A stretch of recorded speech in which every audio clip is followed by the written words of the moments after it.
Welcome to another week of Hidden in the Universal Vault. I'm Ryan, your host, and I thought for this episode, for this review, I thought we all go back to the 1930s, produced by Carl Laemmle and directed by the great Todd Browning, Dracula. Yes, we're taking a look at the 1932 classic. And what I mean by classic, this is a classic. Now, let's get the only negative out of the way because there's a lot to talk about this film. I'm watching this off of the Dracula The Legacy Collection.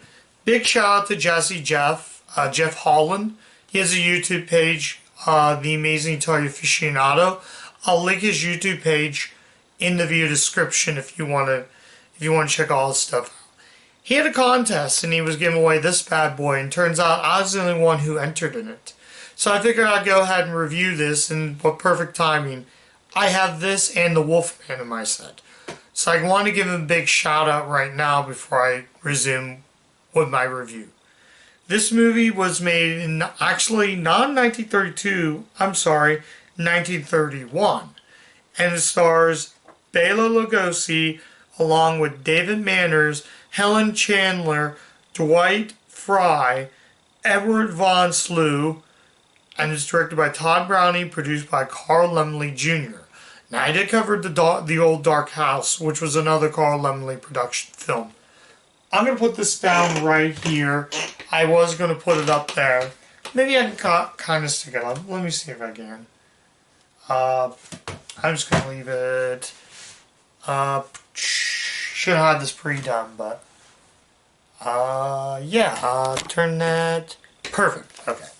So I'm going to leave that stand up because I'm going to resort to this. But if you know the story of the Dracula character, he came from Bram Stoker's 18th century novel.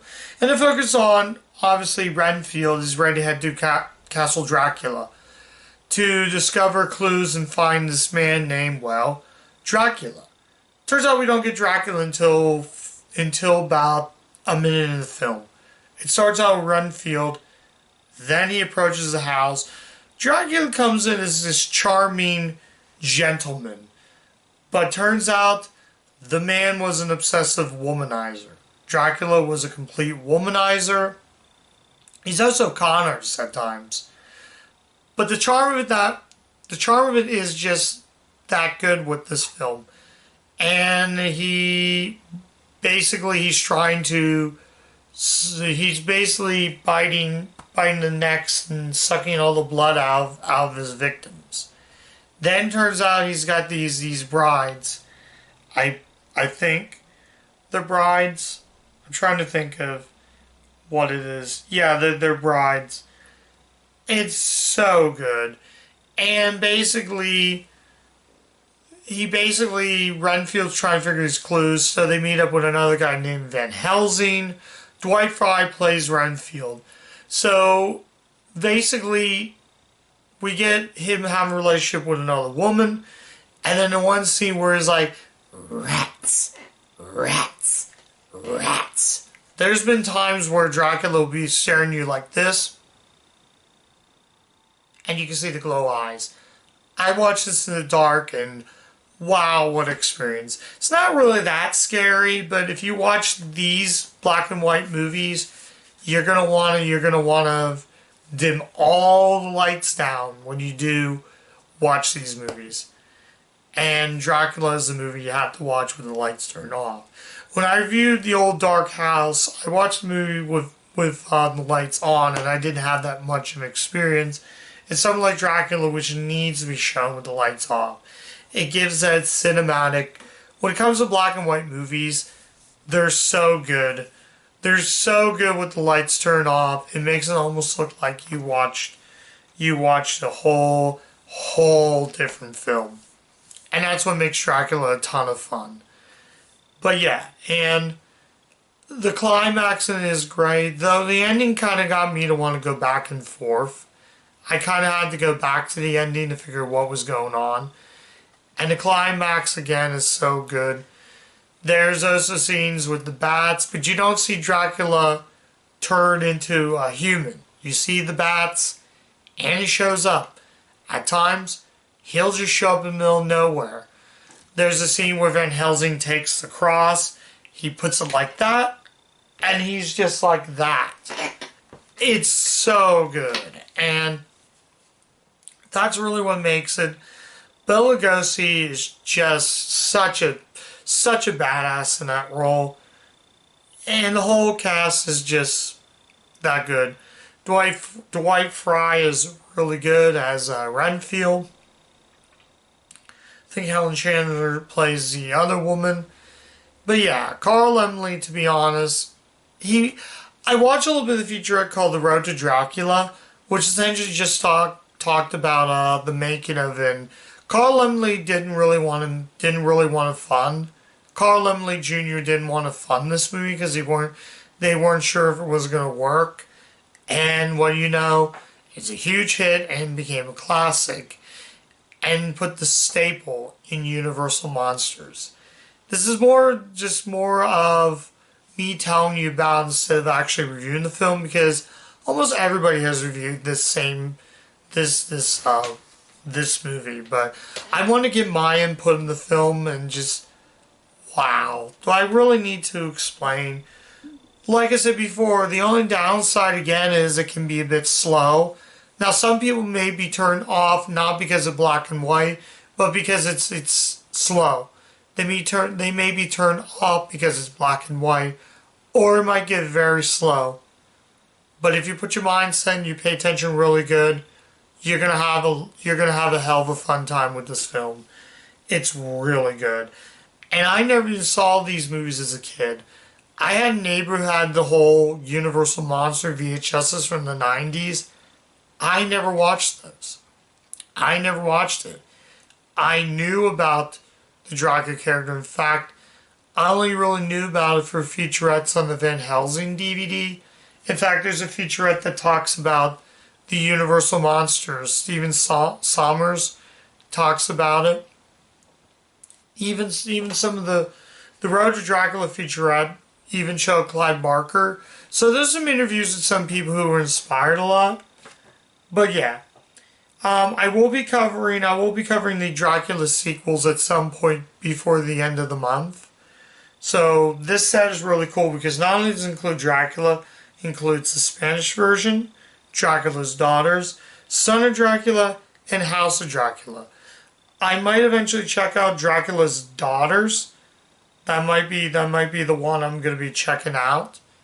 That's probably going to be the next one I'm going to check out on this set though. So I also have the Wolfman one. I don't know if I'm going to get to that one yet, but we'll see where the time goes. But for now, I think I already mentioned everything about what I'm going to talk about. Now before I go on to final thoughts or final verdict, I want to kind of show you this set. I haven't done one of these packages. If I have a little bit of sore throat, I do apologize. But this is a really cool set. Look at them eyes. That tells you right there how much of a monster he is. And if you look on the back, we get some pretty cool artwork. I like the green and all that. There's a lot of special features on here. There's a poster montage and theatrical trailer as well on this set. Now this set I'm going to kind of rant about because in this set, this one includes actually both versions. The original score and the Philip Glass score. For this episode of Hidden Universal Vault, I checked it out with the original score. But when I do a re-review, I will review the Philip Glass score. So be on the lookout for that. So like I said, there's also the Stephen Sommers Universal Classic Monsters Dracula. There's one on Wolfman. But there's also the Road to Dracula, Dracula poster and photo montage, Dracula theatrical trailer, and a feature commentary with film historian David J. Selzak, I think it is. Now, this is kind of a weird set because we have this one, which is okay artwork. I do like the castle there. But on here, we get a flipper disc with the two other versions. which includes side 1, which is the Dracula Spanish version, and Dracula's Daughter, and side 2 is Son of Dracula and House of Dracula.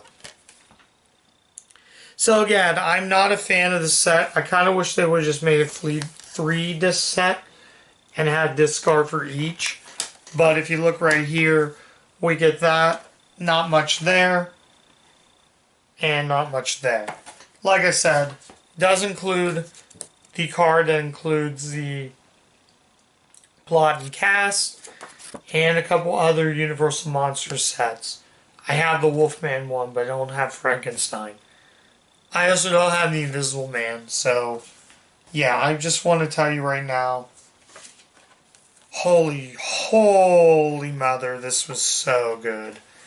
This is definitely a classic. So, do I need to do the final verdict? So, the final verdict is you must absolutely see Dracula. This movie is so good.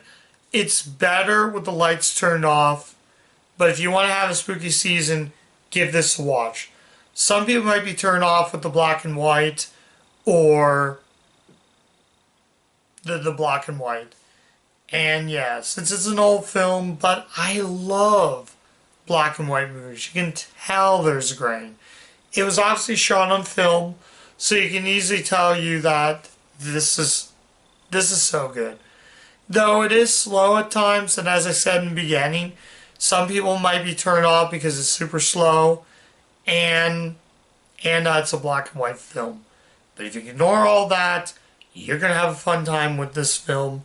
I can easily tell you I had a good time with Dracula. I look forward to checking out Dracula's Daughters. I'm hoping that one's good, because so far what I've watched was just fantastic. So I'm going to leave it at that. Thank you guys so much for watching. Sorry if I had a sore throat right now. I had a fun day. I was over at Knoebels Grove Sunday morning, so I got to go there a little bit. Very chilly day, but I probably wasn't sure if I was going to make it back home on time, but turned out the park closed around 5, so I got back here just in time to get a movie covered for the channel just for you guys. So I thank you again. You guys are so awesome. So yeah, this is my 226th film. Let's keep the Universal train going.